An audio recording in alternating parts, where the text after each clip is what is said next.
Hi! Hello! నమస్తే. Welcome to Sakshi live. నేను నిఖిత. ఈ రోజులలో పిల్లల్లో చాలా మందికి చూస్తూ ఉంటాం. సీజన్ వల్ల గాకపోయినా రెగ్యులర్‌గా ఈ రెస్పిరేటరీ ప్రాబ్లమ్స్ బాగా ఎక్కువగా వస్తున్నాయి. ఆస్తమా గాని, allergies, wheezing, cough, recurrent coughs ఇలాంటివి బాగా పెరుగుతూ వస్తున్నాయి. మరి దీనికి రీజన్ ఏంటి? ఎన్నో రకాల ట్రీట్మెంట్స్ అందుబాటులో ఉన్నాయి. లేటెస్ట్ టెక్నాలజీస్ గాని, లేటెస్ట్ మోడర్న్ డయాగ్నోస్టిక్స్ వల్ల వాటిని త్వరగా మనము తెలుసుకొని మంచి ట్రీట్మెంట్ కూడా అందిస్తున్నాము. కానీ ఈ మధ్య కాలంలో ఎన్నో రకాల డిఫరెంట్ ప్రాబ్లమ్స్ ముందుకొస్తూ ఉన్నాయి. స్క్రీన్ టైమ్ వల్ల గాని, ఆటిజం, వ్యాక్సినేషన్స్ ఈ మధ్యన ఎన్నో రకాల ప్రొపగండా కూడా జరుగుతుంది వ్యాక్సినేషన్స్ మీద. వీటన్నిటి మీద ఒక క్లారిటీ ఇచ్చేందుకు మనతో పాటు ఉన్నారు. Paediatric pulmonologist and paediatric allergic specialist doctor Suman Kumar గారు ఉన్నారు. అకుంకుర హాస్పిటల్స్ నుంచి. మరి వెల్కమ్ చెప్పి మిగతా అన్ని విషయాలు ఆయన నుంచే మాట్లాడదాం. Welcome sir. Sir over many years అసలు పాస్ట్ 10 ఇయర్స్ నుంచి కంపేర్ చేసుకుంటే ఇప్పుడు పిల్లల్లో ఎక్కువగా రెస్పిరేటరీ ప్రాబ్లమ్స్ బాగా కనిపిస్తున్నాయి అని అంటున్నారు. అది ఎంతవరకు నిజము? కనిపిస్తే ఎందుకు? What is the main reason అని మీరు అనుకుంటున్నారు? ఈ ఆస్తమాస్ కానీ, అలర్జీస్ కానీ? What you said is absolutely right. I don't antagonize to that statement. First point ఏంటంటే పిల్లలకు ఈ కాలంలో compare to what it happen 10 to 20 years back respiratory allergies అనేవి రెస్పిరేటరీ ఇన్ఫెక్షన్స్ అనేవి ఎక్కువగా అవుతున్నాయి. ఎస్, స్ట్రైట్ ఫార్వర్డ్ రీజన్ ఇచ్చేస్తాను. First thing is congested housing. ఇవాళ రేపు మనకు అంతకుముందు ఇల్లులు ఎట్లుంటుందంటే ఇండివిజువల్ హౌసెస్ ఉంటుండే, మంచి వెంటిలేషన్ ఉంటుండే, గాలి వస్తుండే, తగులుతుండే, ఇవన్నీ ఉంటుండే. ఇప్పుడున్న ప్రెసెంట్ సిచ్యువేషన్ ఏంటంటే ద హౌసెస్కి వెంటిలేషన్ సరిగ్గా ఉండట్లేదు. సెకండ్, ఎయిర్ ఫ్లో అనేది కరెక్ట్గా మెయింటైన్ చేయట్లేదు. రోజంతా అదర్ ఏసీలన్నా పెడుతున్నారు, లేకపోతే కిటికీలన్నా మూసి పెట్టేస్తున్నారు. థర్డ్ వచ్చేసి ఫుడ్ ఈస్ క్యారీడ్ ఎవ్రీవేర్. అందుకని స్క్రీన్స్ ప్రతి రూమ్లో పెట్టేస్తున్నారు and the food is carried all over the house. So దీంతో మీకు అలర్జీస్ పెరిగే అవకాశం ఉంది. Second, apartments. నాలుగోది వచ్చేసి అపార్ట్మెంట్ కల్చర్ బాగా పెరిగిపోవటం వల్ల వెంటిలేషన్ ఎలాగో ఎఫెక్ట్ అవుతుంది, ఎయిర్ ఫ్లో ఎఫెక్ట్ అవుతుంది. నాట్ ఓన్లీ దట్, పిజన్స్ అనేవి ఎక్కువైపోయాయి. So that also causes allergies. Fourth వచ్చేసి increasing population and schools which don't have ventilation. Schools correct గా మెయిన్ రోడ్ మీద అపార్ట్మెంట్ బిల్డింగ్ స్టైల్లో మెయిన్ రోడ్స్ మీద స్కూల్స్ పెట్టేస్తున్నారు. అక్కడ వెంటిలేషన్ ఉండదు, లేదంటే ఏసీ క్లాస్ రూమ్స్ అని పెట్టేస్తున్నారు. I sometimes wonder where do they play, where do they have physical activity? So outdoor activity లేదు, వెంటిలేషన్ లేదు. అట్ ద సేమ్ టైం ఏమవుతుంది, పొల్యూషన్ పెరిగిపోతుంది. ఆబ్వియస్ గా మీకు ఏమవుతాయి, రెండు జరుగుతాయి. ఫస్ట్, వెంటిలేషన్ లేకపోవడంతో transmission of infection will become very fast. ఒక్కరికి వస్తే ఇంట్లో అందరికీ వస్తుంది, క్లాస్ రూమ్ లో ఒక్కరికి వస్తే అందరికీ వచ్చేస్తుంది. And nobody can stop it. Good ventilated classroom, good in the form of sunlight and air flow, infections తక్కువ ఉంటాయి. Playgrounds, open playgrounds ఉన్న స్కూల్లో ఇన్ఫెక్షన్స్ తక్కువ ఉంటుంది. మెయిన్ రోడ్కి దూరంలో ఉన్న స్కూల్స్లో ఇన్ఫెక్షన్ రేట్స్ తక్కువ ఉంటాయి compared to what it happens otherwise. Because of the pollution and all that. So, ఈ combination of factors, urbanization, congestion, traffic pollution, lifestyles, ఇవన్నీ కలిపి మీకు ఇన్ఫెక్షన్స్ పెరిగాయి. ఇన్ఫెక్షన్స్ బాగా తగ్గే టైంలో అలర్జీస్ పెరుగుతాయి. So both of them combine with each other. Are also these main reasons for lung diseases in children? Obviously ఏమవుతుందంటే లంగ్ డిసీజెస్ అని నేను అనను. చిల్డ్రన్స్ లక్కీగా ఏంటంటే పిల్లలలో immunity is okay. Most of the time it is upper respiratory tract infection rather than lower respiratory tract infection.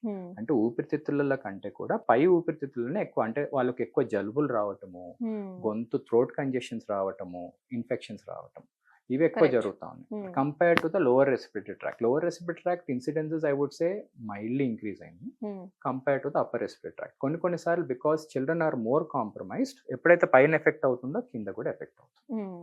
Specially చిన్న పిల్లల్లో doctor కొంచెం ఫస్ట్ అది కోల్డ్ గా స్టార్ట్ అయినా, కఫ్ గా స్టార్ట్ అయినా ఎన్ని రోజులు మనం చూడాలి?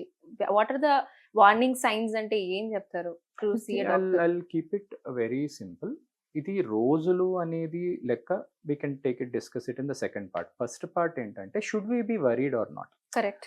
My child is having cold and cough, should I be worried? బాగా టెన్షన్ పడిపోతూ ఉంటాం, అరే ఇప్పుడు ఏం చేయాలి, ఏ మందులు ఇవ్వాలో కూడా తెలియదు.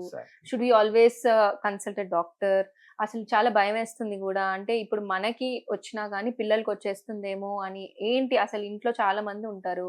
యాజ్ ఎ పేరెంట్ ఒక్కరికి ఇప్పుడు మన హస్బెండ్ కో ఎవరికైనా వచ్చినా కానీ మరి ఇప్పుడు should we keep that him away from the child అని ఒక టెన్షన్ వచ్చేస్తూ ఉంటుంది.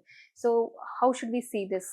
I'll keep it very simple. First thing ఏంటంటే, ఇన్ఫెక్షన్ అనేది ఆపటం కష్టం. ఒకరికి వస్తే ఇంకొకరికి వచ్చే ఛాన్సెస్ ఉంటుంది. For Okay. Me as a doctor, as a parent, if you ask me, let the natural infections come to children. Let us not అయితే ఏదో రాకుండా చెయ్యాలి అనేది it is almost impossible for an active child. ఎక్కడ పడితే అక్కడ చేతులు పెట్టి ముక్కులో నోట్లో పెట్టుకుంటారు. Just by stopping certain person you can not stop infection to your children. కానీ అది పెట్టినా కూడా రాకుండా వచ్చే స్టేజ్కి మన పిల్లలు రావాలి. It only comes with repeated infections. So immunity అనేది 2 రకాలుగా వస్తుంది. న్యాచురల్ గా నాకు వచ్చన్నా రావాలి ఇమ్యూనిటీ, లేదంటే నేను వ్యాక్సిన్ తీసుకున్నా రావాలి. 2 రకాలుగా మనిషికి అనేది ఇమ్యూనిటీ వస్తుంది. నాకు అసలు ఇన్ఫెక్షన్స్ రాకూడదు, మా పిల్లలకి జ్వరమే రాకూడదు, జలుబే రాకూడదు, దగ్గే రాకూడదు, నా పిల్లలకి మాత్రం ఇమ్యూనిటీ స్ట్రాంగ్ గా కావాలి. Both of the things are not possible. ఏదో మందు ఇస్తేనో ఇమ్యూనిటీ రాదు. Got it. So what I would rather suggest, when to worry. జలుబు దగ్గు పరంగా if the fever is associated with cold and cough, mostly running nose తో fever ఉంటే అది viral infection 9 out of 10 times until proven otherwise. So ఇట్లాంటి situation లో when combination of fever, cold, cough ఇలా 3 combination లో పిల్లలకు వచ్చినప్పుడు, if the child is active in between fever spikes, ఇది చాలా important tip. If the child's oral intake is 50%, కనీసం 50% అన్నది తినగలుగుతున్నారు.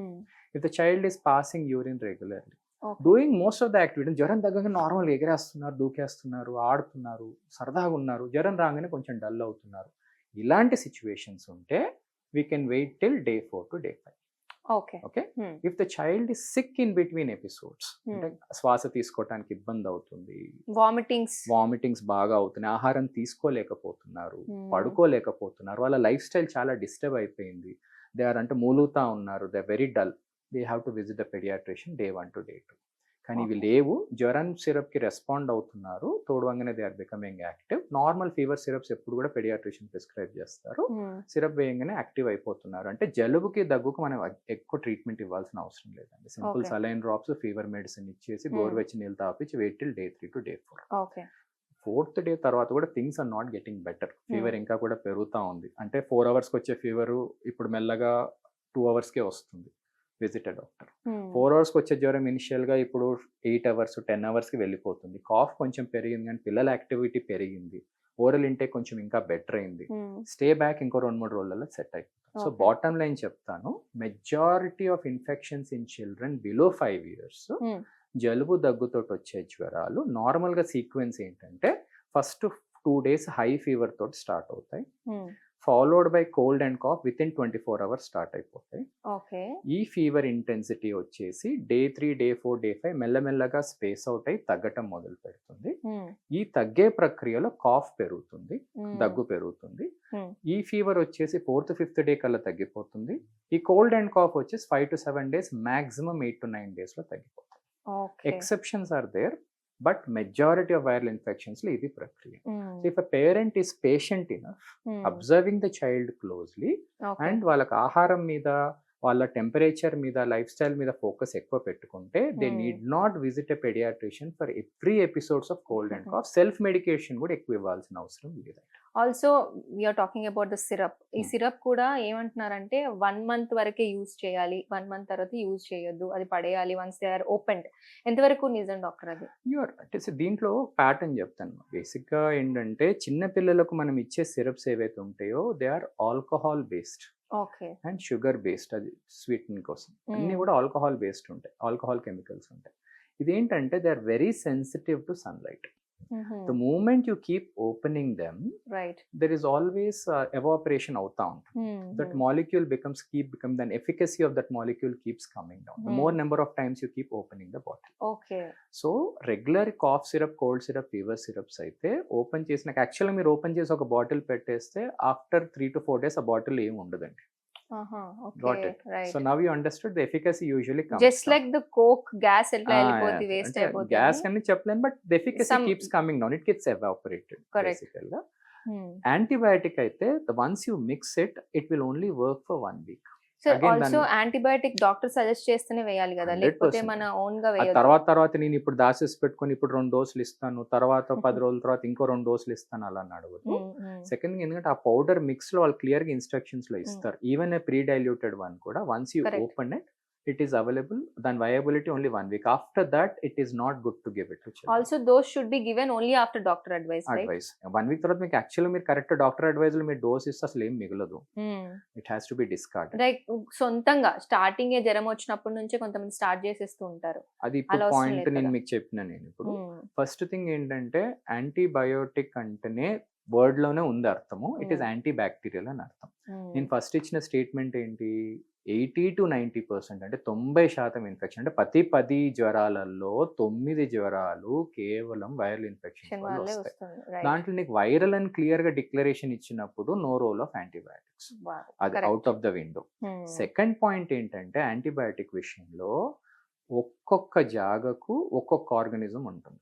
సపోజ్ గొంతులో ఇన్ఫెక్షన్ వచ్చింది, నువ్వు యాంటీబయాటిక్ ఇవ్వాలి. దానికి కొన్ని ఆర్గానిజమ్స్ ఏజ్ వైజ్ ఉంటాయి. ఈ ఏజ్ లో ఈ ఆర్గానిజం మోర్ కామన్, ఈ ఏజ్ లో బేస్డ్ ఆన్ ఎక్స్పోజర్, వాళ్ళ ట్రావెల్, ఎక్కడున్నారు, ఏజ్ వైజ్, ఈ 3-4 క్రైటీరియాలు పెట్టుకొని అండ్ గొంతులో ఉన్న ఫైండింగ్స్ ని చూసుకొని then the paediatrician or the doctor decides okay fine ఇవన్నీ మ్యాచ్ అవుతున్నాయి కాబట్టి దిస్ ఇస్ ద ప్రాబబిలిటీ అని పెట్టి అప్పుడు యాంటీబయాటిక్ పెడతారు. Or they go for the test and get it done. So they go for ఇంత షూరిటీ ఉంటుంది. Though the doctor might do it in a few minutes out of experience, but there are 4-5 calculations which she do before they suggest an antibiotic. Correct. So ఇన్ని calculations as a parent it is impossible. Second ఏంటంటే one size fits all, అంటే ఒక antibiotic ఈసారి జ్వరం తగ్గింది కదా next time వస్తే ఇదే నేను యాంటీబయాటిక్ ప్రతి జ్వరానికి వాడాలంటే లేదు.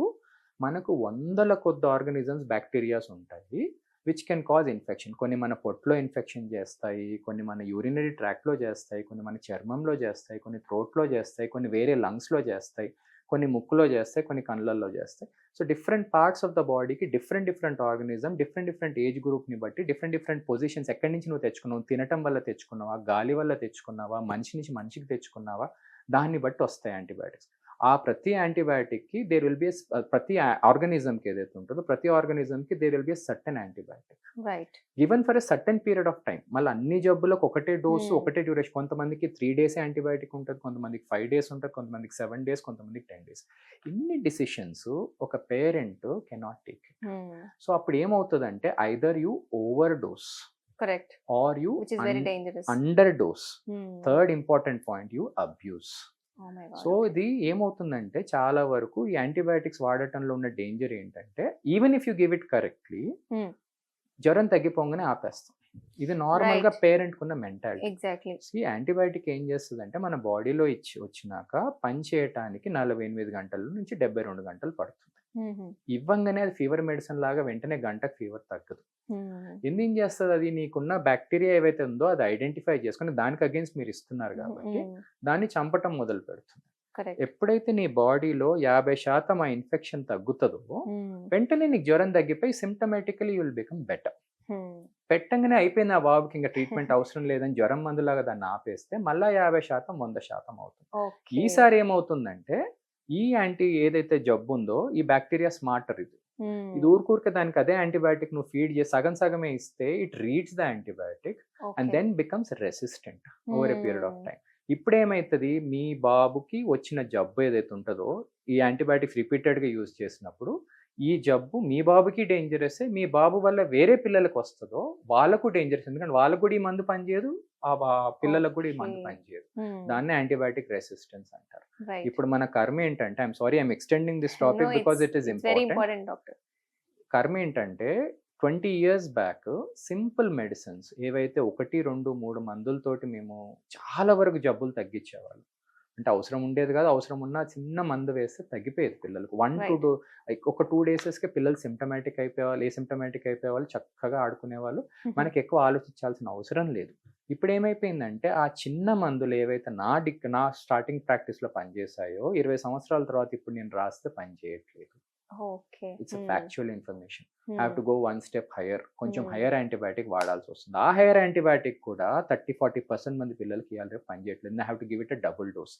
ఈ కర్మ మన పిల్లలకి ఇంకెక్కువ రోజులు ఉండకూడదని ఇలానే సాగితే ప్రతి చిన్న జబ్బుకి we have to give really broad spectrum highest antibiotic ఇచ్చి పిల్లల ఇమ్యూనిటీని దెబ్బతీసిన వాళ్ళం.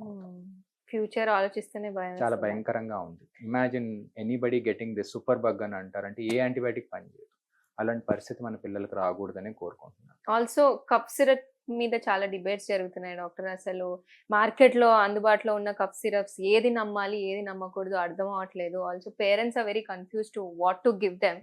మరి అలాంటప్పుడు కూడా what do you suggest them? Yes. Cough syrup blind నేను ఒక బాటమ్ గైడ్ లైన్ ఇస్తాను, Hmm. Which will be very useful Hmm. Because me being a paediatric allergist and know exactly what is the pathophysiology. First part ఏంటంటే cough is it good or bad? Simple discussion తోటి start చేద్దాము. మనకు సరాన పడితే మనం దగ్గుతాం, right? Acceptable. Yes. So that is good or bad? That's good. Good, right? Right. So అట్లే మన గాలి గొట్టాలలో వాపు వచ్చినా, ఇరిటేషన్ వచ్చినా, తెమడేమన్నా జమైనా దగ్గుతనే దానికి రిలీఫ్ వస్తుంది. ఓకే. దగ్గకపోతే దానికి రిలీఫ్ రాదు. Let it be Correct. Upper respiratory tract or middle or lower. So దగ్గు ఆపటానికి మందులు ఇవ్వటం అనేది is not a right way going forward. Okay. As a doctor what is our role is దగ్గు కారణం ఏంటి, ఈ దగ్గు వల్ల పిల్లలకు వచ్చిన ప్రమాదం ఏంటి, ఇబ్బంది ఎంత, ప్రమాదం ఎంత. కరెక్ట్. ఇబ్బంది చాలా ఉంది, కంటిన్యూస్ గా దగ్గుతున్నారు, వాళ్ళు పడుకోలేకపోతున్నారు. Generally lot of parents have this concern in the night, specially వాళ్ళకి ఎందుకో Exactly. నైట్ టైం ఎక్కువగా దగ్గు వస్తూ ఉంటుంది సో డాక్టర్. దానికి కూడా రీజన్ ఇస్తాను. ఓకే. సో వాళ్ళు పడుకోలేకపోతున్నారు, ఆహారం తీసుకోలేకపోతున్నారు, ఆడుకోలేకపోతున్నారు. ఈ మూడు సపోర్ట్ చేయటానికి మనం మెడికేషన్స్ ఇవ్వచ్చు, not for killing the cough. Okay. What అంటే సపోర్టివ్ మెడిసిన్స్ అని అంటాం, అంటే టు సర్టన్ ఎక్స్టెంట్. సో దీంట్లో ఏంటంటే నైట్ టైం కాఫ్కి రీజన్ ఏంటంటే గాలి గొట్టాలు స్వతహాగా న్యాచురల్గా రాత్రిపూట దే బికమ్ నారో. ఇంతున్న గొట్టాలు చిన్నగా అవుతాయి ఓకే. స్వతహాగా, ఎవరికైనా కూడా రిలాక్స్డ్ అవుతాయి, రిలాక్స్ అయినప్పుడు ఇంకా నారో అవుతాయి రాత్రిపూట. సో నారో అయినప్పుడు ఆల్రెడీ అది ఇన్ఫెక్షన్ వల్లనో ఎలర్జీ వల్లనో గాలి గొట్టాలలో వాపు ఉంటే నారో అయినప్పుడు వాళ్ళకు బ్రీతింగ్ ప్రాబ్లమ్స్ వస్తాయి. ఇరిటేషన్ ఇంకా పెరిగి దగ్గు పెరగటము, వీజింగ్ పెరగటము, రాత్రి ప్రాబ్లమ్స్ ఎక్కువగా వస్తాయి. దట్స్ ద రీజన్ వై ఆస్మాస్ కానీ ఎలర్జీస్ కానీ ఇవన్నీ రాత్రిపూట సిమ్టమ్స్ చాలా ఎక్కువగా ఉంటాయి. ఇన్ఫెక్షన్స్ వచ్చినా కూడా చాలా ఎక్కువ అవుతాయి. వాట్ ఇట్ ఆ టైంలో we do medicate. Cough syrups కంటే కాఫ్ సిరప్స్ ఇస్తాము, we give other medications also. Inhalers ఇస్తాము, వి కీప్ ఇన్ కొంచెం పెద్ద పిల్లలు అయితే ఇన్హేలర్స్ ఇస్తాము టు ఓపెన్ దట్ ఎయిర్వేస్ని పెద్దగా చేసి మూసుకుపోకుండా, క్లోజ్ అవ్వకుండా, వీజింగ్ తగ్గటానికి, ఇరిటేషన్ తగ్గటానికి we do give medication.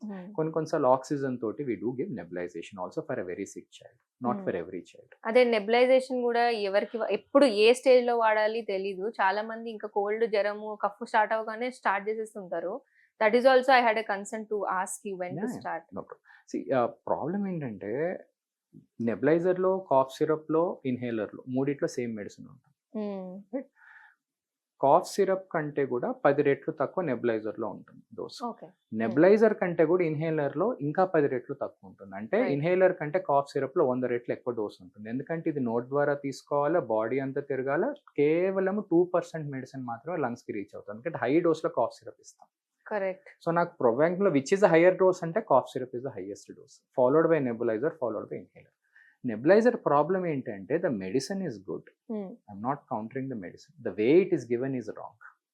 Right. అది ఓన్లీ నెబులైజర్ ఏంటంటే ఓన్లీ ఆస్మా కండిషన్లో అది బ్రాంకోడైలేటర్ విత్ ఆక్సిజన్ ఇచ్చినప్పుడు. ఎందుకంటే అప్పుడు ఏమవుతుంది, మీకు బాడీలో ఆక్సిజన్ తగ్గిపోతుంటది, ప్లస్ ఎయిర్వేస్ అన్ని నారో అయిపోతాయి. సో దీన్ని వైడ్ చేయడానికి విత్ ఆక్సిజన్ ఇచ్చినప్పుడు ఏంటంటే నీకు ఆక్సిజన్ అందుతుంటుంది, ఎయిర్వేస్ కూడా వైడ్ అవుతాయి, చైల్డ్ విల్ రికవర్ ఫాస్ట్. అందుకే అది ఎమర్జెన్సీ రూమ్లో ఇవ్వాల్సిన మెడిసిన్. సో ఇదేం చేస్తున్నారంటే రైట్, లెఫ్ట్ అండ్ ఫార్వర్డ్ ఇళ్లల్లో ప్రతి కండిషన్ కంటే ముక్కులో అసలు ముక్కు కండిషన్ అనేది నెబులైజర్ పనిచేయదు. Nebuliser will only work for lower Airways, will never work for the upper Airways in emergencies, not in every situation. So దీంట్లో ఏమవుతుందంటే ప్రతి చిన్నదానికి నెబులైజర్ ఇవ్వటం వల్ల దాంట్లో ఉండే మందు మన బాడీలో మన ఎయిర్వేస్లో ఉన్న రిసెప్టార్స్ని బర్న్ చేసేస్తుంది. సో మనకు దేవుడు ఏం చేస్తాడు అనమాట, ప్రతి మనిషికి ఇన్నే రిసెప్టార్స్ ఇస్తారు లైఫ్ టైం అంతా నడవటానికి. పుట్టిన పిల్లల కాడి నుంచి ఆ నెబులైజర్లు పెట్టి పెట్టి పెట్టి తెలిసి తెలవక డాక్టర్ ఏదో రాశారు ఒకసారి అని మనం 10 సార్లు దాన్ని ఇచ్చేసి పక్కింటి వాళ్ళు వాడుతున్నామని మనం వాడి ప్రతి శబ్దానికి నేను నెబులైజరే వాడతాననే ప్రక్రియలో వెళ్ళిపోయి ఆ రిసెప్టార్స్ని బర్న్ చేస్తారు. దీన్ని బీటా-2 రిసెప్టార్స్ అని అంటారు. ఇవి బర్న్ అయిపోతే సిచ్యువేషన్ ఏంటంటే రేపు పొద్దుగాల ఎమర్జెన్సీ వచ్చినాడు పిల్లలకు అవి పనిచేయవు. Oh my God. దెన్ పిల్లలకి స్టెరాయిడ్స్, హయ్యర్ డోసెస్, హాస్పిటల్లో పెట్టి వెంటిలేషన్ ఈ స్టేజ్ దాకా వెళ్తుంది. We have seen those happen. Oh my We God. educate the parents also that please nebulization strictly under doctor's guidance. Only certain scenarios. కొన్ని conditions where we give home nebulization. It's not that we don't give, but very rare and very few conditions. Adults lo they do that.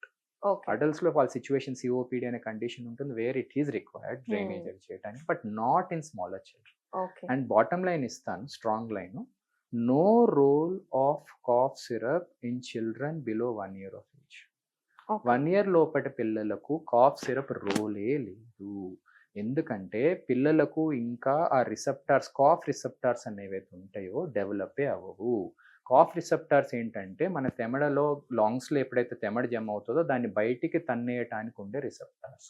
అది చిన్న పిల్లల్లో 1 year లోపటి పిల్లల్లో అసలు develop అవ్వవు. ఇవి develop కానప్పుడు నువ్వు కాఫ్ సిరప్ ఇచ్చి పిల్లల్ని ఇబ్బంది పెట్టడమే కానీ వాళ్ళకు హెల్ప్ చేసిన వాళ్ళు ఎవరు. కానీ క్వశ్చన్ అడుగుతారు పేరెంట్స్, సార్ మరి నా పిల్లలు దగ్గుతున్నారు, 1 year లోపటి పిల్లలు దగ్గుతారు, దగ్గుతుంటే నేను దగ్గు మందు వాడకూడదంటే ఎట్లా? సో చిన్న పిల్లలు ఎస్పెషలీ 1 year లోపటి పిల్లలు దగ్గటానికి కారణాలు ఎప్పుడు కూడా లంగ్స్ కాదండి. లంగ్స్లో ప్రాబ్లం వస్తే 1 year లోపటి పిల్లలకు ఆయాసం వస్తుంది కానీ ఎక్కువ దగ్గరు. మెయిన్ పిల్లలు దగ్గేది గొంతు కారణం వల్ల దగ్గుతారు. అంటే ముక్కుల సెక్రీషన్స్, వాళ్ళకి జలుబులు కామన్ గా వస్తాయి కాబట్టి ముక్కుల సెక్రీషన్స్ వెళ్ళి గొంతులో కూర్చుంటాయి. ఎక్కువసేపు పడుకొని ఉంటారు పిల్లలు కాబట్టి ఆ సెక్రీషన్స్, దాన్ని పోస్ట్ నేసల్ డ్రిప్ అని అంటారు. అంటే పడుకున్నప్పుడు మాత్రమే దగ్గుతారు మీరు గమనిస్తే. సెకండ్, వాళ్ళు ఫీడింగ్ తీసుకున్నప్పుడు కొన్నిసార్లు మనం పడుకొని ఇవ్వటం వల్ల, ఓవర్ ఫీడింగ్ చేయటం వల్ల, బర్ప్ సరిగ్గా చేయకపోవటం వల్ల ఈ పాలు గొంతులోకి వచ్చి పిల్లలు దగ్గుతారు. చుక్క చుక్క గొంతులోకి వచ్చి సరాన పడ్డట్టు దగ్గుతారు. ఇవి 2 major reasons 90% of the time పిల్లలు దగ్గటానికి. ఈ పిల్లలకు మనం ఊపిరితిత్తుల మందిస్తే పిల్లలు ఆగమైపోవటమే తప్పితే వాళ్ళకి సడన్గా శ్వాసలో ప్రాబ్లం. ఎందుకంటే అది ఊపిరితిత్తుల మంది ఏంటంటే తెమడ తీయటానికి, లేని తెమడని అక్కడ జమ చేసేసి పిల్లలకు శ్వాస ప్రాబ్లం వస్తుంది. మీరు గమనించుంటే, పేరెంట్స్ గమనించుంటే ఎప్పుడైతే కాఫ్ సిరప్ స్టార్ట్ చేస్తారో వాళ్ళు దగ్గు పెరగటము, వాళ్ళకు బ్రీతింగ్ ప్రాబ్లం రావటము, మళ్ళీ మీరు డాక్టర్ దగ్గర వాళ్ళకి వామిటింగ్స్ పెరిగిపోవటము, ఇవన్నీ లక్షణాలు పెరిగిపోతాయి పిల్లలు. సో నా strict advice as a paediatric allergist, no role of cough syrup below 1. Actual definition ప్రకారం 2, అట్లీస్ట్ కంఫర్ట్ లెవెల్ కోసం నేను 1 అని చెప్తున్నాను, not to lead to controversies. And no role of cold syrup for children below 6 months of age. Simple గా saline drops వేసుకొని aspirator తోటి ముక్కు clear చేసుకొని కొంచెం పొజిషనల్ డ్రైనేజ్ పక్కకు తిప్పన్న బోర్లు అన్న పిల్లల్ని పడుకోబెట్టగలిగితే చాలా వరకు ఆ కోల్డ్ ని మనం ట్రీట్ చేసుకోగలుగుతాం. Symptomatically we don't need to give cold syrup for children. Actual recommended సిరపే లేదండి 6 months లోపట. Even if you go by textbook wise also there is no recommended cold medicine for children below 6 months of age. Whatever medicines are given, మీరు ఆ డబ్బా మీద క్లియర్గా చూస్తే క్లియర్గా వాళ్ళు అబౌవ్ 1 to 2 years ఇవ్వాలని చెప్పి దాని మీద రాసి ఉంటుంది. Okay. Also doctor, premature babies కి ఎక్కువగా రెస్పిరేటరీ ప్రాబ్లమ్స్ ఎక్కువగా వస్తాయి ఫ్యూచర్ లో అని అంటున్నారు. Is it a myth or does it really happen? Absolutely అండి. మోర్ ప్రీమెచ్యూర్ ఏమవుతాయంటే వాళ్ళు పుట్టడంతో గాలి గొట్టాలు ఇమ్మెచ్యూర్ ఉంటాయి, పూర్తిగా డెవలప్ అవ్వవు. సో ఇమ్మెచ్యూర్ ఉండటం వల్ల ఏంటంటే జీవితాంతం they will have a small airway problem. So తొందరగా అవి మూసుకపోయే ఛాన్సెస్ ఉంటాయి. సో తొందరగా మూసుకపోవటం వల్ల probability of these children having asthma is higher. Preterm, every preterm అవుతుంది అనే రూల్ లేదు. Some preterms can, most of the preterms can have it based on the age factor and ఎన్ని లంగ్ ప్రాబ్లమ్స్ వచ్చాయి వాళ్ళు పుట్టినప్పుడు అనే దాని మీద కూడా ప్లేస్, ఈ రోజు ఆక్సిజన్ పెట్టాల్సి వచ్చింది అనేది కూడా ప్లే చేస్తారు. What if they don't have any problem when they are premature? They might do really well all their life. So not necessary that నేను ప్రీటర్మ్ వచ్చిందని డెఫినేషన్ చెప్పాను ప్రతి బేబీకి ఆస్మా వస్తుంది అనేది లేదు, but probability is high. More preterm, more respiratory issues వచ్చే chances ఉంటాయి. ఆల్సో డాక్టర్, ఈ ఆస్తమా అనేది చిన్నపిల్లల్లో కూడా స్టార్ట్ అవుతుందా? Why do that happen actually? Asthma అనేది అది కూడా ఎన్వైరన్మెంట్ వల్లనేనా, లేకపోతే will that be any other causes? యాక్చువల్గా మల్టీఫాక్టోరియల్. ఓకే. మల్టీఫాక్టోరియల్ ఏంటంటే ఇప్పుడు పిల్లలకు ఎలర్జీస్ ఉంటాయి, జెనెటిక్ అంటే మదర్ ఫాదర్ ఇద్దరికి కూడా ఏదో ఒక ఎలర్జీ ఉంది. ఆస్తమా ఉండాల్సిన అవసరం లేదు. వాళ్ళకు ఎలర్జిక్ రైనైటిస్ అంటే తుమ్ములు రావటము, స్నీజింగ్ రావటం, ముక్కులో ఎలర్జీస్, ఎగ్జాక్ట్లీ, వాళ్ళకు లంగ్స్ లో ఎలర్జీ లేదంటే స్కిన్ ఎలర్జీ, ఏదో ఒక ఎలర్జీ ఉన్న పిల్లలకు పేరెంట్స్కి, ఇద్దరు పేరెంట్స్కి ఉంటే there is 25% chances the child might get it. Okay. అది జెనెటిక్ ప్రిపాండరెన్స్ అని అంటారు. అంటే genetically the child is prone for asthma, atopy అంటారు. అంటే పుట్టుకతోటే చైల్డ్ కి స్కిన్ ఎలర్జీస్, తర్వాత ఫుడ్ ఎలర్జీస్, తర్వాత ఆస్తమా, ఇట్లా అలర్జిక్ మార్చి ఉండొచ్చు.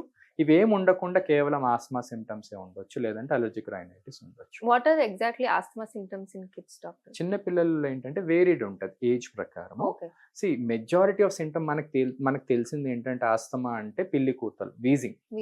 వీజింగ్ ఉంటే ఇది ఆస్తమా అని చెప్పేసి చాలా మంది recognise When does that wheezing happen? When they are breathing, you mean? లేదు, యూజువల్ గాలి వదిలే టైంలో Okay. వచ్చేదాన్ని వీజింగ్ అంటారు. Of course. గాలి పీల్చుకునేటప్పుడు వచ్చే శబ్దాన్ని ఎప్పుడు వీజింగ్ అన్నారు. Hmm. అది conducted sounds or noisy breathing అంటారు. Okay. సో దీంట్లో పాయింట్ ఏంటంటే, బాటమ్ లైన్ ఏంటంటే, మెజారిటీ సిమ్టమ్ ఏంటి ఆస్తమాలో చిన్న పిల్లల్లో నన్ను అడిగితే cough is a majority symptom. అందుకే కన్ఫ్యూజింగ్.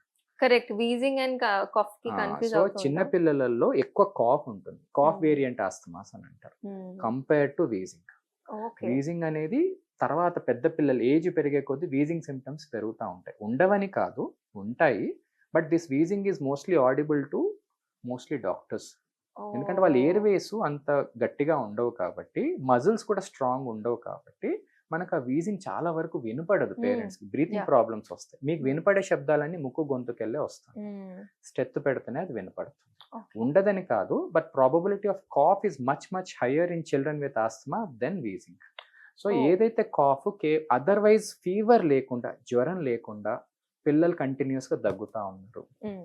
రాత్రే చాలా వరకు దగ్గుతా ఉన్నారు, పరిగెట్టినప్పుడే దగ్గుతా ఉన్నారు, ఏడ్చినప్పుడల్లా దగ్గుతా ఉన్నారు, నేను చెప్పిన ఈ లక్షణాలు ఏవైతే ఉంటాయో probability of asthma is high in this children. అంటే వీజింగ్ ఉండాల్సిన అవసరం లేదు. చైల్డ్ నార్మల్గా కనపడతాడు, నార్మల్గా ఆహారం తీసుకుంటాడు, Mhm. నార్మల్గా గ్రో అవుతుంటాడు, సంతోషంగానే ఉంటాడు, కానీ దగ్గుతా ఉంటాడు. So take it as asthma until proven otherwise. Hmm. Hmm. Parental history ఉంది, ఈ సిమ్టమ్స్ కూడా ఉన్నాయి, most probable Asma.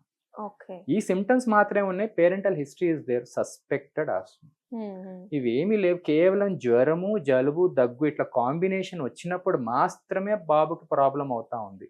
He may or may not be asthmatic. Okay. So వాళ్ళకి వీజింగ్ ఉన్నా కూడా ఆస్తమా కింద Hmm. కన్సిడర్ చేయాల్సిన అవసరం లేదు. డాక్టర్ అలాగే allergy testing is it necessary? Definite గా చేయించాలా to know them?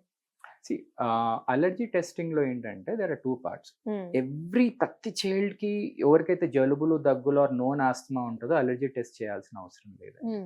Allergy test మేము ఎప్పుడు చేస్తాము అంటే, as an allergist what we do is, మనం ఇచ్చే మందులు పిల్లలకు హెల్ప్ అవ్వనప్పుడు, హై డోస్ లో మందులు వాడాల్సిన అవసరం వచ్చినప్పుడు, ఆర్ దేర్ మల్టిపుల్ ట్రిగ్గర్స్, అంటే పిల్లలకి ఫుడ్ పడట్లేదు, అంటే we have proven history, clinical history ఉంది, తిన్నప్పుడు పిల్లలకు ప్రాబ్లం అవుతుంది, వాంతులు, మోషన్స్, ర్యాషెస్ వస్తున్నాయి పిల్లలకు, ఆర్ పిల్లలకు మల్టిపుల్, అంటే ఒక దిక్కు ఎయిర్వే ప్రాబ్లం ఉంది, ఫుడ్ ప్రాబ్లం ఉంది, స్కిన్ ప్రాబ్లం ఉంది. When there are multiple triggers, అప్పుడు మనం ట్రీట్ చేయడం అనేది చాలా కష్టం అయిపోతుంది పిల్లలకి. అప్పుడు చాలా మందులు పెట్టాల్సి వస్తుంది, స్టెరాయిడ్ రికరెంట్గా ఇవ్వాల్సి వస్తుంది, దానివల్ల పిల్లలకు సైడ్ ఎఫెక్ట్స్ ఎక్కువ వచ్చే ఛాన్సెస్ ఉంటాయి. ఈ సిచ్యువేషన్లో in order to decrease the burden for them, వాళ్ళకి అప్పుడు మనం అలర్జీ టెస్ట్ చేస్తాం. అలర్జీ టెస్ట్ చేయడానికి రీజన్ ఏంటంటే, either we can avoid that, కనుక్కుంటే. Can these be prevented, doctor, for Yeah. sure?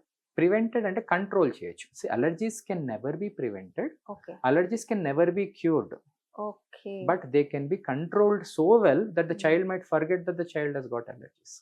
So bottom line ఏంటంటే, అలర్జీ టెస్ట్ చేయాలి అంటే either the medications too many ఉండాలా, ట్రిగ్గర్స్ టూ మెనీ ఉండాలా, complicated ఉండాలి ట్రీట్మెంట్.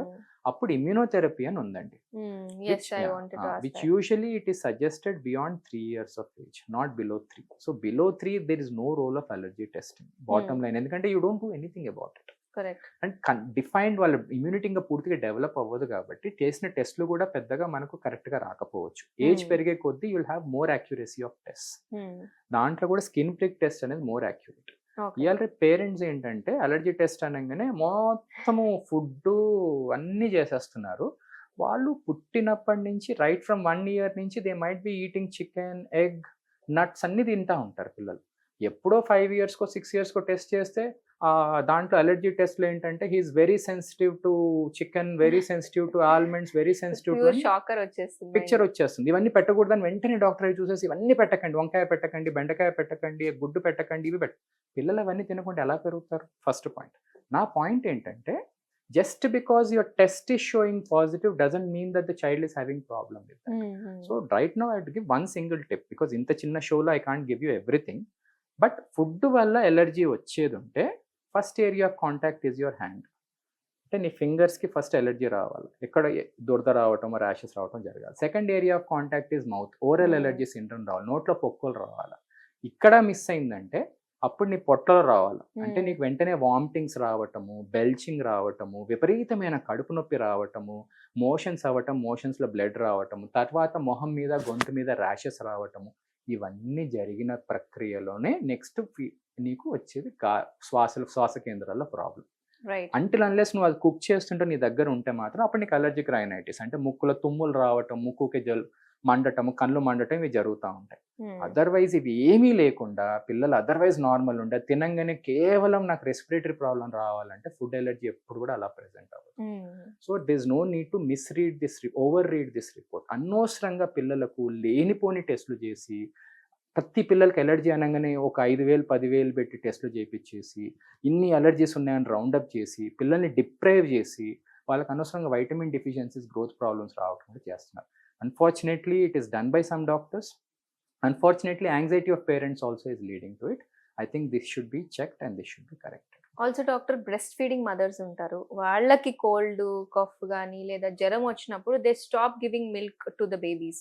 అలాంటి వాళ్ళకి అసలు రైట్ ప్రాసెస్ ఏంటి? Of course we should continue to give milk to the baby, కానీ వాళ్ళకి వచ్చేస్తుందేమో అని భయం ఉంటుంది. What you tell them? First point, feeding వల్ల రాదు. ఓకే, చాలా మంది అపోహ ఉంటుంది, ఫీడింగ్ వాళ్ళు కూడా చెప్తారు breast milk is the most immune protected. అంటే ఈ మిల్క్ లో ఏ వైరస్, ఏ బ్యాక్టీరియా వెళ్ళి మీ పిల్లలకి ఎఫెక్ట్ చేయదు.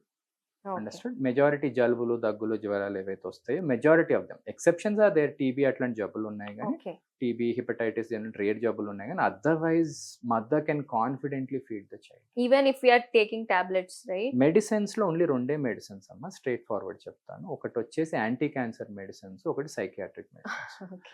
ఈ 2 మనకు they are not good for children. Remaining all mother can confidently take in guidance of a physician without affecting the baby. నేను suggestion ఏమి ఇస్తానంటే, జలుబులు దగ్గులు రాకుండా మనుషులు ఉంటారు, జలుబు దగ్గు వచ్చినా కూడా మాస్క్ వేసుకొని, హ్యాండ్స్ క్లీన్ చేసుకొని ప్రశాంతంగా బేబీకి ఫీడ్ ఇవ్వచ్చు without being worried about the baby. Second ఏంటంటే, మదర్ ఒక యాంటీబాడీస్ బేబీలో ఉంటాయి. So baby is protected for the first 6 months. ఈ జలుబులు దగ్గుల నుంచి కూడా baby is protected majority of the time. They can handle it better.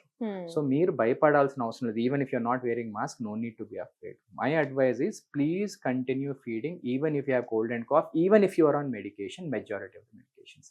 Exceptions are there. Those exceptions can be discussed with your doctor. సరే, even జలుబు దగ్గు ఉన్నప్పుడు కొంచెం మదర్స్ కి ఆల్రెడీ బ్రెస్ట్ ఫీడింగ్ ఇస్తున్నప్పుడు లాట్ ఆఫ్ ఎనర్జీ పోతుంటది, మరి ఇంకా art symptoms ఉన్నప్పుడు ఇంకా ఎనర్జీ ఉండదు, మరి అలాంటప్పుడు can they choose the alternative option? That's the reason why we suggest mother actually ఏంటంటే తన కోసమే కాదు బేబీ కోసం కూడా ఆహారం తీసుకోవాలి. సో 500 calories additional గా everyday mother has to take. జ్వరం వచ్చినప్పుడు as it is you have to take more energy in order to sustain your self. So you have to continue your diet.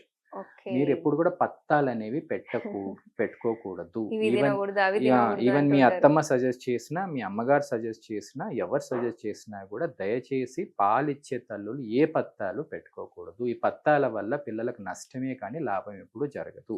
And I continuing the same discussion forward, ఎందుకంటే ఈ doubts ఉంటాయి కాబట్టి. Feeding ఇవ్వటం వల్ల బేబీకి gas problem వస్తుందని, loose motions అవుతాయని, మనం ఏదో తినేస్తే వాళ్ళకి అవుతుందని, ఎగ్జాక్ట్లీ మనం ఎగ్గు తింటే పిల్లలకు ఏదో వేరే ప్రాబ్లం, గ్యాస్ ప్రాబ్లం వస్తుందని, చికెన్ తింటే ఏదో లివర్ ప్రాబ్లం వస్తుందని లేదండి. మదర్ తినే డైట్ కి పిల్లల రోగాలకి సంబంధమే లేదు. Universally human milk is the same. Humans can eat anything. Got it? ఆ మిల్క్ లో ఉన్న constituents are almost the same. కొంచెం అక్కడ ప్రోటీన్స్ ఇవి తగ్గుతూ ఉంటాయి కానీ మిల్క్ ఈజ్ ద సేమ్. మీరు తినే చికెన్, గుడ్డు డైరెక్ట్ గా మిల్క్ లోకి ఏ రకంగా ప్రభావం, వాళ్ళకి కోల్డ్ వస్తే మనం తిన్నందుకు వాళ్ళకి వచ్చిందని అంటుంటారు. మన నుంచి డైరెక్ట్ గా నేసల్ సెక్రీషన్స్ ద్వారా అందాలి పిల్లలకు, కానీ మిల్క్ నుంచి ఏది రాదు. So milk is safe for your diet and for your disease also. So మీకు పుట్టిన పిల్లలకు అనవసరంగా జాండీస్ రాగానే నువ్వు తిన్నావు కాబట్టి జాండీస్ వచ్చిందని పత్యం పెడతారు. లేదండి, పిల్లల జాండీస్ పుట్టుపసుకలు they have got nothing to do with mother's milk. Mothers can eat everything which is healthy. Only thing what can influence ఏంటంటే హెల్దీగా తినాలా, హై ప్రోటీన్ డైట్ తినాలా అండ్ వాటర్ బాగా తాగాల. ఎందుకంటే 85% మదర్ మిల్క్ లో 85% వాటరే ఉంటుంది. అగర్ మదర్ డిహైడ్రేట్ అయింది అంటే బేబీ కూడా డిహైడ్రేట్ అవుతుంది. So you are directly affecting the baby in that way. So అప్పుడు జాండీస్ నిజంగానే వస్తుంది. ఇది ఎంత యూరిన్ పాస్ చేస్తే రోజులో కూడా కొంచెం హెల్దీ బేబీ అని అనుకోవచ్చు. చిన్న పిల్లలలో ఏంటంటే ఎవ్రీ 4 hours ఒకసారి, మినిమం ఎక్కువే పోవచ్చు, మినిమం 4 hours ఒకసారి అన్న బేబీ యూరిన్ వెళ్ళాలి. అంటే 3-4 hours ఒకసారి నేను డైపర్ వేస్తే డైపర్ ఫుల్ అవ్వాలి. Then indicates that you are feeding the baby well. మనం ఫీడ్ ఇచ్చినప్పుడు ఒక 2 hours అన్న పడుకోగలగాలి. Majority of the time, not always. రాత్రి కొంచెం పడుకోరు పిల్లలు, but majority of the time. So ఈ రెండు జరుగుతున్నాయి. డాక్టర్ దగ్గరికి వెళ్ళినప్పుడల్లా యాక్సెప్టబుల్ వెయిట్ గెయిన్ ఉంది, your milk is enough, you don't need to support, additional గా ఇవ్వాల్సిన అవసరం లేదు. రైట్. వెయిట్ గెయిన్ గురించి మాట్లాడుకున్నాం కాబట్టి people worry about their child and they compare with other kids అన్నమాట. సో అసలు హెల్దీ వెయిట్ గెయిన్ అనేది ఎలా మనం తల్లిదండ్రులు ప్రశాంతంగా ఉండొచ్చు ఆ విషయంలో అంటే ఏం చెప్తారు? రేట్ ఏంటంటే స్టాండర్డ్స్ ఉంటాయి మనకు. I will not different age wise. So నేను అనవసరంగా ఏజ్ వైజ్ క్రైటీరియా మీరు పెడియాట్రిషియన్ దగ్గరికి వెళ్తాను. సింపుల్ గా మన పిల్లలు హెల్దీగా ఉన్నారా లేదా మనం ఎలా గుర్తుపడతాం? కరెక్ట్. సో దానికి నేను టిప్ ఇస్తాను. ఫస్ట్ పాయింట్ ఏంటంటే, if the child is active throughout the day, ఎగ్గురుతానే ఉన్నారు రోజంతా, nonstop, energy levels full గా ఉన్నాయి. If they are learning things very fast, ఏది ఇచ్చినా ఇట్లా గ్రాస్ప్ చేస్తున్నారు మంచిగా, they are learning things very fast, they are developing mentally really well, mental development is really good. పొడుగు కంపారేటివ్ ఉంది, genetic preponderance తీసుకొని రెగ్యులర్ గా బట్టలు చిన్నగా అవుతా ఉన్నాయి. ఈ మూడు ఉంటే majority of the time whatever we're giving is enough for the child. అంటే ఆహార లోపాలు ఉండకూడదు, చిల్లలు యాక్టివ్ గా ఉండాలా, నేర్చుకోవాలా. బక్కగున్నంత మాత్రాన వీక్ గా ఉన్నారని కాదు. ప్రతి బక్క మనిషి వీక్ మనిషి అని కాదు. నువ్వు ఎప్పుడైతే ఆడుకోలేకపోతున్నావో, ఎప్పుడైతే నేర్చుకోలేకపోతున్నావో, జుట్టు ఊడిపోవటం, స్కిన్ డ్రై అవ్వటం, నోట్లో పొక్కులు రావటం, ఆహార లోపాలు వస్తున్నాయో అప్పుడే మనకు ఆహారం తక్కువైందని అర్థం. అంటే న్యూట్రిటివ్ వాల్యూ తక్కువైంది, అప్పుడే సప్లిమెంట్స్ అవసరం. నేనేదో వైటమిన్ సిరప్ ఇచ్చేస్తే, ఇంత బాటిల్ నేను ఇచ్చేస్తే పిల్లలు తినేసి లావ్ అయిపోయి పెద్దగా అయిపోయి జరగదు. అనవసరంగా dumping them with these supplements in the name of milk powders will not help the child. In fact will lead to obesity and other problems in a longer run. So నా ఎక్స్పీరియన్స్ లో ఏంటంటే, first 2 years లో ఎవరైతే hyper anxious mother ఉంటారో wait విషయంలో, వాళ్ళ అత్త మూలానే అయ్యి ఉండొచ్చు, వాళ్ళ మదర్ మూలానే అయ్యి ఉండొచ్చు. ఎందుకంటే ప్రెషర్స్ సో అంటే pressures are everybody want their children to look healthy. So అంటే తొడల మధ్యలో గ్యాప్ కనపడద్దు, మెడ కనపడకూడదు. These children are considered are healthy. లేదు, they are not healthy. It's not necessary that they have to be healthy. Understood? Healthy is always defined by the activity of the child. Hold చేసుకుంటాం. సైలెంట్లో పెట్టలేదు నేను, లక్కీగా phone రాలేదు మనకు. మా గంట అయిపోయింది మనం మాట్లాడి. అవునా sir? Okay, 40 minutes. Okay, will wind up. No problem. So continue చేద్దామా? yes. Yeah. So healthy chubby is not always healthy. Being active, mental development and growth. So మీకు జస్ట్ శాతంలో డివైడ్ చేస్తాను what I explain to parents. మనం తినే ఆహారంలో, especially below 5 years చిల్డ్రన్లో తినే ఆహారంలో 70% brain డెవలప్మెంట్కి వెళ్తుంది. ఎందుకంటే 70 to 80% of the adult brain is developed by 4 to 5 years. అందుకే మీకు ఎప్పుడు హెడ్ హాట్గా ఉంటుంది చిన్నపిల్లల్లో, ఎప్పుడు వేడిగా ఉంటుంది. Parents do get worried about, చేతులు కాలు చల్లగా ఉంటాయి. It is because the blood flow is more towards that part. Your organs are developing faster. Again, 10 to 15% goes for your organ and bone development. It is reflected in your height. So brain development is reflected by the learning ability of the child. మాట్లాడటము, నేర్చుకోవటం ఇవన్నీ. Then next 10 to 15% is decided by your bone growth. Height బాగా పెరుగుతున్నారు. ఈ రెండు వచ్చేసాయంటే మన పిల్లలకు 90% మార్కులు వచ్చేసినట్టే. Only 5 to 10% goes for weight development. మనం ఆ 90% మార్కులు వచ్చిన 100 మార్కుల కోసం అంత అన్లాడి ఓవర్ ఫీడింగ్ ఇచ్చి పిల్లల్ని ఓవర్ స్ట్రెస్ చేసి, పిల్లలు అంటే ఫుడ్ ఎవర్షన్ అన్న డెవలప్ అవుతుంది. ఆర్ దీస్ చిల్డ్రన్, అంటే నా ఎక్స్పీరియన్స్లో ఎవరైతే హైపర్ యాంగ్షియస్ మదర్ ఫస్ట్ 2 yearsలో ఉన్నారో, నా దగ్గరకు వచ్చి నన్ను ఇబ్బంది పెట్టారు mothers, majority of those children have become obese by 10 years of age. Oh my God, okay. It's always better we live an active child, be remaining active. That is good. Doctor మనం చిన్నపిల్లల గురించి మాట్లాడుతున్నాం కాబట్టి స్పెషల్‌గా ఈ రోజులలో TV లేకుండా తినిపించలేకపోతున్నాము. లేదా ఫోను చూపియకుండా తినిపించడం కష్టమైపోతుందని అంటూ ఉంటారు. ఈ డిజిటల్ యుగంలో అసలు స్క్రీన్ చూపియొద్దు అంటారు గానీ, అది చూపియకుండా ఉండలేకపోతున్నాం. పిల్లలు వినరు. అట్లాంటి టైంలో అసలు is it screen time important to the kids or no? ఏం చెప్తారు మీరు? ఫస్ట్ పాయింట్ ఏంటంటే, ఇన్ దిస్ డిజిటల్ ఎరా స్క్రీన్సే లేకుండా పిల్లల్ని పెంచాలి అంటే ఇట్ ఈస్ ఇంపాసిబుల్. మనం ఏ జంగల్‌లోనో, ఏ పల్లెటూరులో కూడా ఇయాల రేపు స్క్రీన్స్ ఉన్నాయి. Okay. It's very difficult. But responsible screen time is important. అంటే our time is more important with children rather than the screen time. So as long as this balance is maintained well, we're safe. Recommended screen time is 30 to 40 minutes a day under parental guidance. Whole day. Okay. Under parental guidance. దయచేసి తినటానికి నేను పని చేసుకోవాలి కాబట్టి నా పిల్లలు నన్ను disturb చేయకూడదు కాబట్టి వీళ్ళు స్క్రీన్ ముందర కూర్చోపెడతానని, వీళ్ళు తింటలేరని చెప్పేసి తిండి కోసం అని చెప్పేసి, అండ్ అల్లరి చేస్తున్నారు ఏదో రకంగా సైలెంట్ పెడదామని చెప్పేసి టీవీ ముందర కూర్చోపెట్టడము, ఏ పని లేదు హాలిడేస్ ఒట్టి కూర్చోపెట్టడము, వీటి వల్ల ఏమైపోతుందంటే పిల్లల బ్రెయిన్ డెవలప్మెంట్ ఎఫెక్ట్ అవుతుంది. So there's a lot of screen చూసినప్పుడల్లా there's a chemical called serotonin which is released. ఈ సెరటోనిన్ ఏం చేస్తుందంటే పిల్లల్ని ఆల్వేస్ ఎక్సైటెడ్ ఫేజ్, ఇంకా ఎక్కువ చూడాలని చేస్తుంది. అంటే ఎగ్జాంపుల్ చెప్పాలంటే మీరు తిండి పెట్టేటప్పుడు which you use food as a source for screen time, 30 minutesలో ఇనిషియల్గా తినే పిల్లలు తర్వాత గంట పెట్టినా కూడా అంత తినరు. And if you look at their blink rate అని అంటారు. అంటే ఎన్నిసార్లు మనం ఐస్ బ్లింక్ చేస్తామని. ఎప్పుడైతే పిల్లలు అవేక్ ఉంటారో they should be blinking every few seconds. Okay. మీరు పిల్లల్ని వాళ్ళు స్క్రీన్ చూసేటప్పుడు చూడండి, first 30 minutes 10-20 minutes their blink rate will be normal. ప్రతి ఫ్యూ సెకండ్స్కి బ్లింక్ చేస్తూ ఉంటారు. మెల్లగా 30 minutes తర్వాత blink rate slows down. After 1 hour వాళ్ళు 2 minutes 3 minutes ఇట్లానే చూస్తూ ఉంటారు screen without blinking. Hardly they blink. Blinking is connected to your thinking. So ఎంత తక్కువ బ్లింక్ చేస్తున్నామంటే నేను అంత తక్కువ ఆలోచిస్తున్నాను అని అర్థం. And TV is passive. మనం ఎందుకు చూస్తున్నాము, ఏం చూస్తున్నాము, దాంట్లో ఏం జరుగుతుంది, ఎందుకు జరుగుతుంది, ఇన్ని క్వశ్చన్స్ అన్నిటిని అది బైపాస్ చేస్తుంది. సో పిల్లల్ని అలా పెట్టడం వల్ల it results in plasticity in the brain. అంటే ఫామ్ అవ్వాల్సిన కనెక్షన్స్ ఫామ్ అవ్వు, చుట్టుపక్కల మనుషులు ఎందుకు తిరుగుతూ ఉన్నారు, ఈ సమాజం ఎందుకు ఇట్లుంది, కొత్తగా వచ్చే మనిషి ఎందుకు వచ్చాడు, ఈ మనిషికి ఇంటికి ఏం సంబంధం. ఎగ్జాక్ట్లీ. సో నీకు వెలుతురు, ఈ టైంలో వెలుతురు ఎందుకు ఇంత ఎక్కువగా ఉంది, ఇంత వేడి ఎందుకు ఎక్కువగా ఉంది, ఎందుకు మా అమ్మ అరుస్తూ ఉంది, ఎందుకు మా నాయనమ్మ ఇలా మాట్లాడుతూ ఉంది, ఇవన్నీ ఎమోషన్స్. పిల్లలు ఇంత ఎమోషన్స్ ఎట్లా ఉన్నాయి, పిల్లలు have to observe all these things. ఈ అబ్జర్వేషన్ అంతా బైపాస్ అయిపోయి డైరెక్ట్గా టీవీ ముందర కూర్చోవటం వల్ల సోషల్ కనెక్టివిటీ అనేది ఎగిరిపోయింది.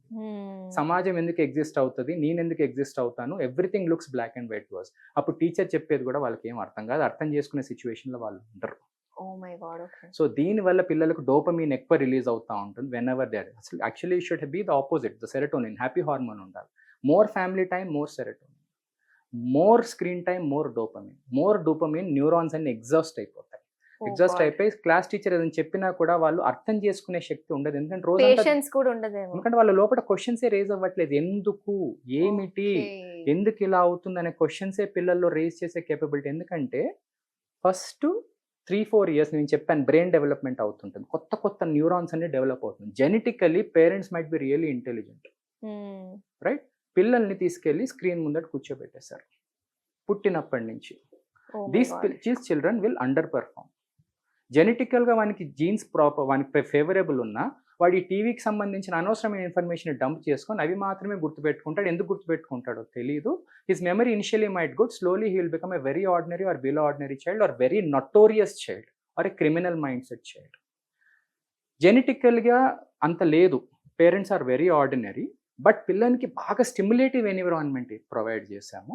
Excitement, parents time with children, grandparents time with children, society తోటి అమల్గమేట్ చేసాము, చుట్టుపక్కల యాక్టివిటీ అన్ని టచ్ చేయించాము, ఆడిపించాము, ఎగిరిపించాము, క్వశ్చన్స్ రేజ్ చేయించాము, వాని కింద పండించాము, లేవనిచ్చాము, దెబ్బలు తగులుతుంది. Whenever they fall down they learn something.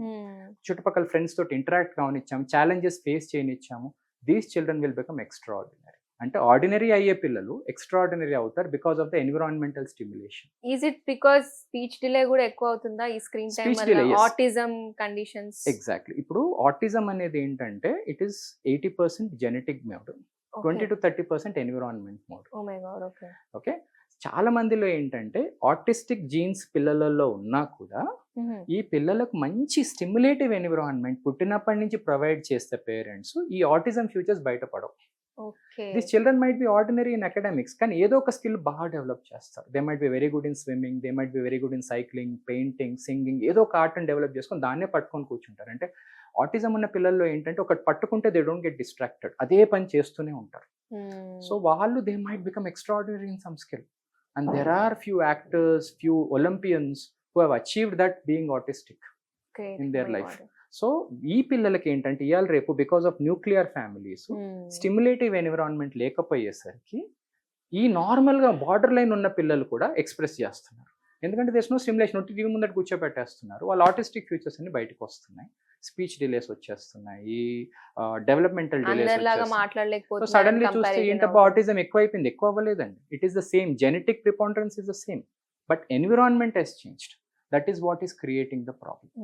అందుకే ఇంతకు ముందు లాగా మనం ఇలాంటి ప్రాబ్లమ్స్ ఏం చూడలేదు, బికాస్ టీవీలో ఏం లేవు. Everyone had physical activity, had people around. Bottom line ఏంటంటే రికగ్నిషన్ కూడా ఎక్కువైంది. ఇవాళ people are recognising it fast because of the information. So ఈ 3 ఫ్యాక్టర్స్ వల్ల ఆటిజం పెరిగినట్టు అనిపిస్తుంది, but actually genetic preponderance is the same, but expression of gene has increased. ఆ gene ఇప్పుడు ఎక్స్ప్రెస్ చేస్తుంది because no environmental stimulation. So my advice is, if every parent is spending their time with children, stimulating them adequately, most of the children will out beat their genes. అంటే వాళ్ళు genetically ordinary ఉన్నా కూడా extraordinary performance ఉంటుంది. It exactly happens the opposite if you are not giving them the environment. Right. Doctor, one final question. Where do you see pediatric pulmonology and pediatric allergy heading over the next 5 to 10 years? Only getting busier and busier. ఎందుకంటే ఏమవుతుందంటే thanks to vaccination, thanks to nuclear family, thanks to lot of ఏమంటారు ఈ filters, whatever we're using, society what we're having, infections అనేవి తగ్గిపోతున్నాయి దిన క్రమాన. Allergies అనేవి పెరుగుతున్నాయి. అంటే బేసికల్గా పిల్లలు ఏంటంటే పుట్టింది అలర్జిక్ ఇమ్యూనిటీ తోటి, అంటే వాళ్ళకి యాక్చువల్గా పుట్టకంతో ఏం ఇన్ఫెక్షన్స్ ఉండవు కాబట్టి allergic immunity will be dominant. ఎప్పుడైతే చిన్నపిల్లల్లో రైట్ ఫ్రమ్ బ్రెస్ట్ ఫీడింగ్, అంటే నార్మల్ డెలివరీ, వెజైనల్ డెలివరీలో అప్పుడు కొన్ని ఆర్గానిజమ్స్ పిల్లలు ఫేస్ అవుతారు. త్రూ ద వెజైనల్ ట్రాక్ట్ వచ్చినప్పుడు కొన్ని ఆర్గానిజమ్స్ వాళ్ళ బాడీ లోపలికి ఎంటర్ అవుతాయి. బ్రెస్ట్ ఫీడింగ్ ఇచ్చినప్పుడు ఇంకా కొన్ని ఆర్గానిజమ్స్ ఎంటర్ అవుతాయి. అక్కడిక్కడ చేతులు పెట్టి న్యాచురల్గా నోట్లో ముక్కులో పెట్టుకోవటం, నాకటం, ఇవన్నీ చేయడం వల్ల ఇంకా కొన్ని ఆర్గానిజమ్స్ ఎంటర్ అవుతాయి.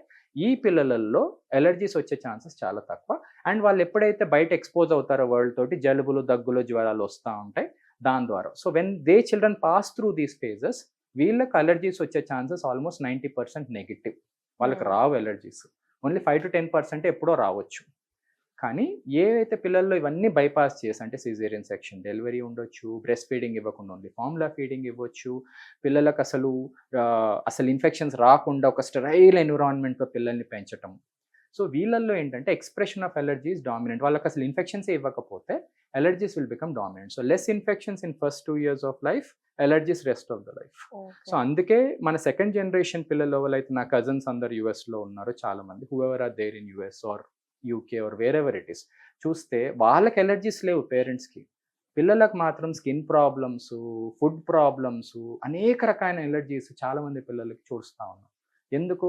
బికాస్ వాళ్ళ జీన్స్, మన genes, Indian genes are made for infections. దీనికి ఇన్ఫెక్షన్స్ నువ్వు ఫీడ్ చేయకపోతే there will be allergies for the rest of the life. ఆపేస్తున్నాము, ఆపేయాలి, ఏం చేయాలని ఆలోచిస్తున్నాం. So my advice to parents is let the child be infected to natural organisms majority of the time to have a peaceful life for the majority of the time. Right. Thank you so much, doctor, for your valuable insights. It was a great talking to you about pediatric pulmonology. So, yeah, this is with Dr. C. Suman Kumar Garu from Ankura Hospitals. Three Maroka doctor to Kaludam. Antavaraku chustune unnadi Sakshi Life. Nenu Likita signing off.